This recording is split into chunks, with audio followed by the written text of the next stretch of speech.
যে আলমারিটার একটা বোতাম চাপতেই বেরিয়ে এলো এক অজানা ফোন, আর তার পাসওয়ার্ড খুলতেই বদলে গেল আমার 8 বছরের সাজানো সংসারের ইতিহাস। একটা নতুন ভোরের সূচনা। গত 8 বছর ধরে যে মেয়েটা আমার বাসায় কাজ করত, সেদিন হঠাৎ করেই সে বলে উঠল সে নাকি আমার বাসায় আর থাকবে না। কিন্তু যাওয়ার আগে সে যা করলো সেটা আমার পুরো জীবনটাই উল্টে দিল। সে আমার হাতে খুব ভারী একটা মোটা খাম ধরিয়ে দিল। ভেতরে গুনে দেখি এই 8 বছরে আমি তাকে যত টাকা দিয়েছি সব আছে, 1 টাকাও কম নেই। আমি অবাক হয়ে তাকিয়েছিলাম।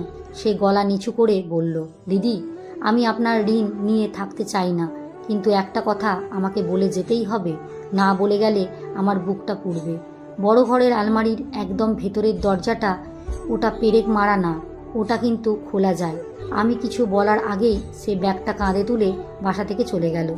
আমি দাঁড়িয়েই রইলাম। তার বলা কথাটা আমার মাথায় ভেতরে ঘুরতে লাগলো। আমার সেই আলমারিটা পুরো দেয়াল জুড়ে বানানো। 6টা দরজার সবচেয়ে শেষের দরজাটা অন্নবের কাপড়ের জন্য। ওই জায়গাটা পেছনে একটা কাঠের বোর্ড আছে, ওটা আমি জানি।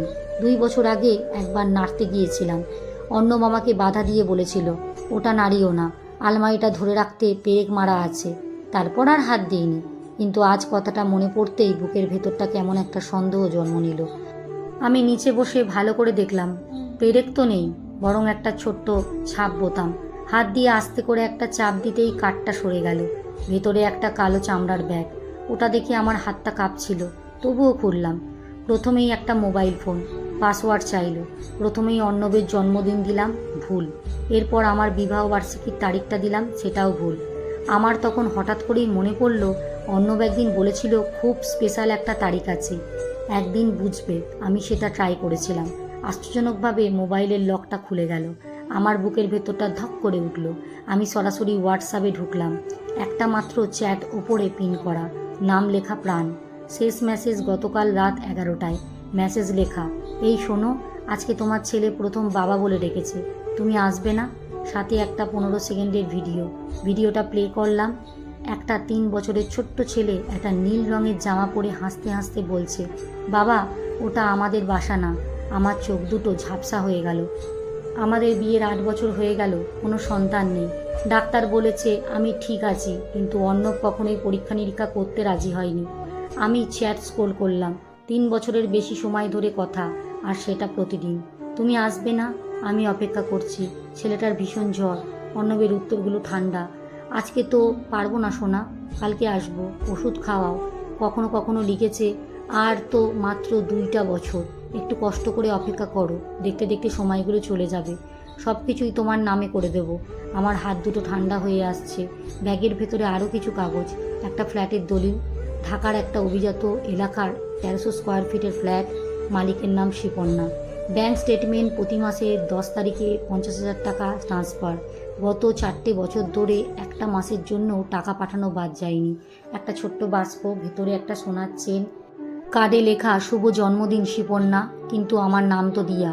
সে কখনোই আমাকে এভাবে ডাকে না।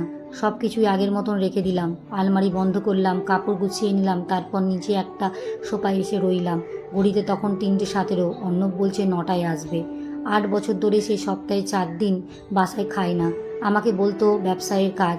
আজ বুঝলাম সে আসলে অন্য একটা বাসায় যায়, অন্য একটা জীবনে। রাত 9:30-এর দিকে অর্ণব বাসায় ফিরল, মুখ হাসি। আমি ভাবাবিক গলায় তাকে বললাম, খেয়ে এসেছো? সে বলল হ্যাঁ। তাকে বললাম, তোমার জন্য মাছ রেখেছি, কাল খেও। সে বলল ঠিক আছে।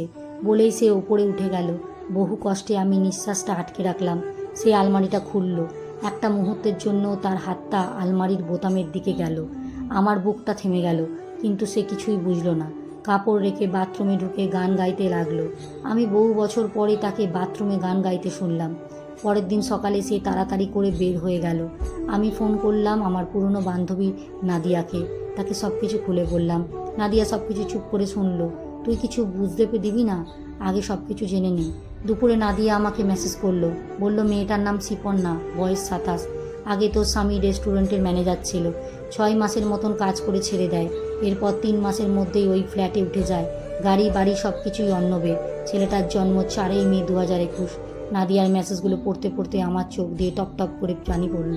কিন্তু কান্নার চাইতেও বেশি কষ্ট হচ্ছিল অপমানের।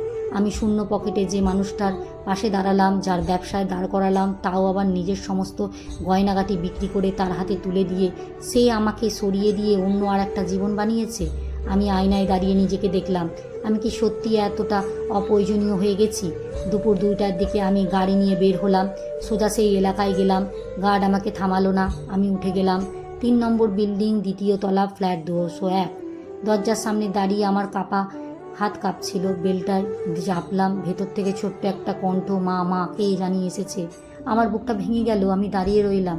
দরজাটা ধীরে ধীরে খুলছে। ভেতরে আমার স্বামীর আর একটা জীবন দাঁড়িয়ে আছে, আর আমি প্রথমবারের মতো নিজের জীবনে অতিথি হয়ে গেছি। দরজাটা ধীরে ধীরে খুলতেই সময়টা যেন থমকে গেল। একটা মেয়ে, মাঝারি ধরনের, গরম ফ্যাকাশে মুখ, চেহারা ভারী, ক্লান্তি আর সতর্কতা দরজার ফাঁকে তাকিয়ে আছে আমার দিকে। ওই শিপন্না, তোমার চোখ দুটো এত মুহূর্তে আটকে গেল। আমি কিছু বলার আগেই ভেতর থেকে ছোট্ট ছেলেটা দৌড়ে এসে শিপন্নার পায়ের কাছে এসে দাঁড়ালো। তার চোখে কৌতূহল আর মুখে হাসি। মা, কে এটা? আমার বুকটা ভেতর থেকে হু হু করে উঠল। শিপন্না ছেলেটার মাথায় হাত রেখে বলল, ভেতরে যাওয়া আয়ুষ, আমি আসছি। ছেলেটা একটু তাকিয়ে থেকে ভেতরে চলে গেল। দরজার সামনে নীরবতা।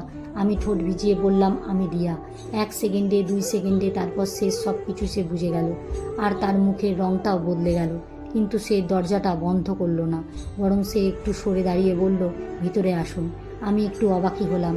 ভেবেছিলাম সে চিৎকার করবে, রাগারাগি করবে, আর তা না হলে দরজাটা অন্তত বন্ধ করে দেবে। কিন্তু তার কিছুই হলো না। আমি ভিতরে ঢুকলাম। ফ্ল্যাটটা খুবই যত্ন নিয়ে সাজানো। দেয়ালে ছবি, সোফার পাশে খেলনা ছড়িয়ে আছে, আর কোনায় একটা ছোট্ট পড়ার টেবিল, যেখানে ছড়িয়ে আছে রং, পেন্সিল আর আঁকাবাকির খাতা কলম। এক একটা ঘর, এক একটা বাসা, যেখানে সে থাকে আমার স্বামীর সাথে।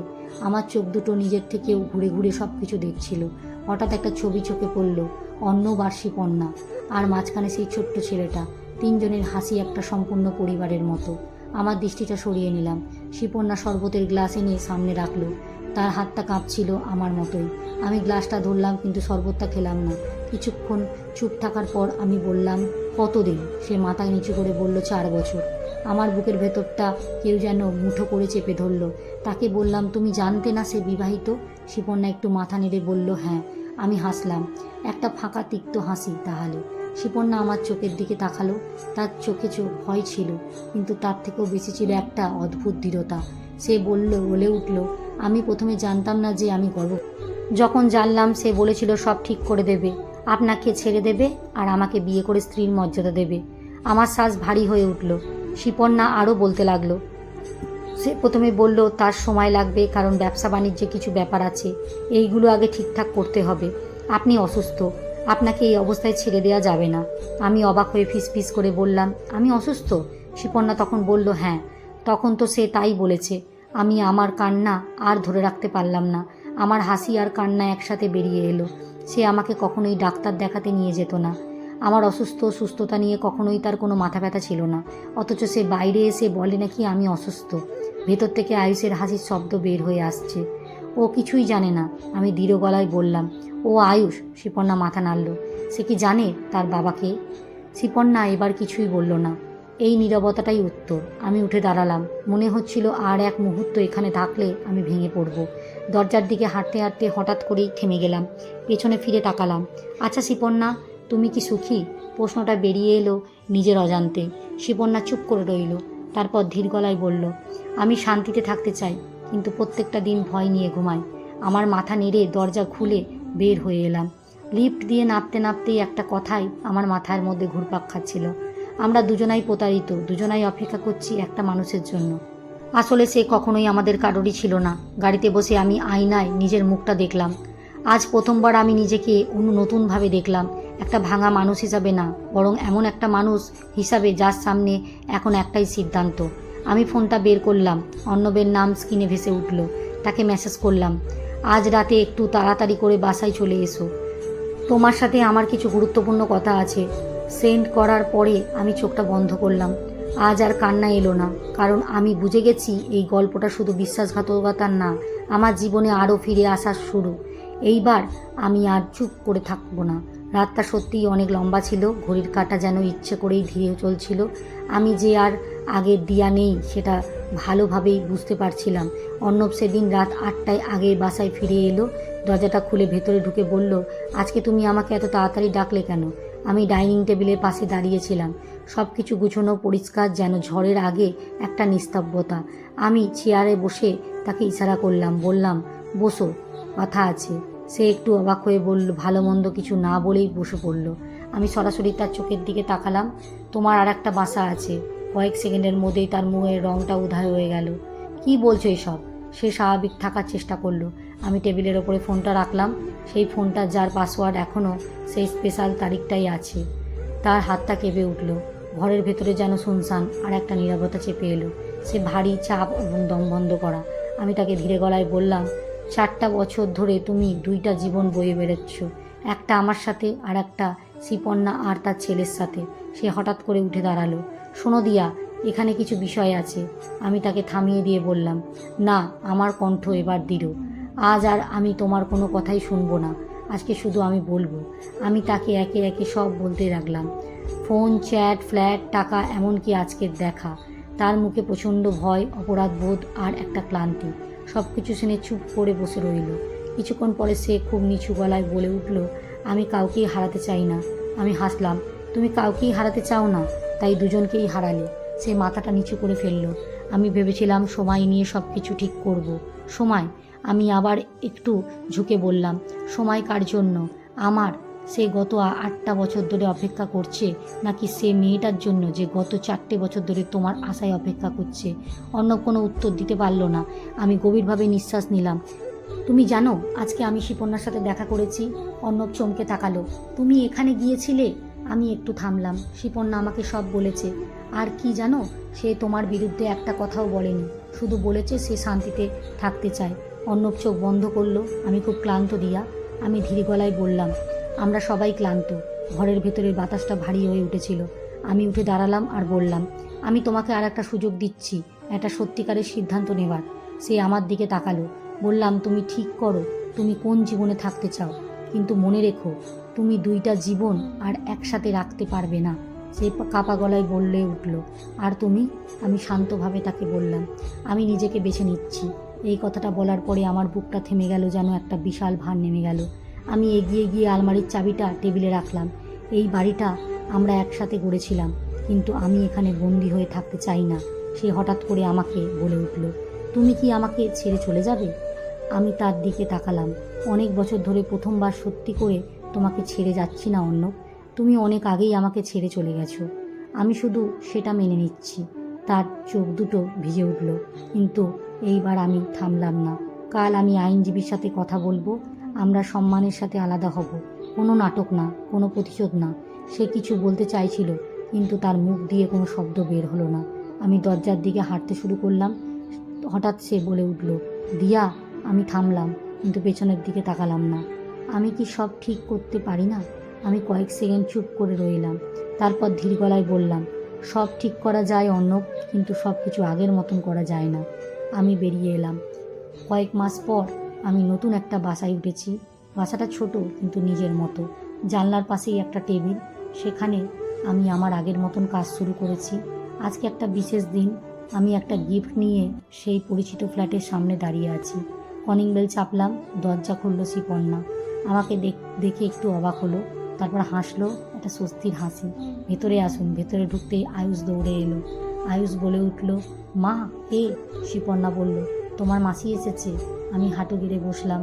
হাই আয়ুষ। সে হাসলো। আমি তাকালাম, গিফটটা দিলাম, বললাম, এটা তোমার জন্য। সে আনন্দে লাফিয়ে উঠল। আমি উঠে দাঁড়িয়ে শিপন্নার দিকে তাকালাম আর বললাম, কেমন আছো?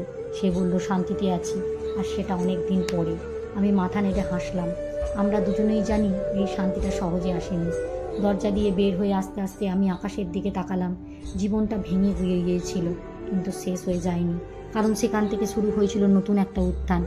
এবার আর কারো ছায়া হয়ে নিজের জন্য বাঁচব, নিজেকে ভালো রাখার চেষ্টা করব। লেখা সংগৃহীত, পাঠে অঞ্জু বিশ্বাস।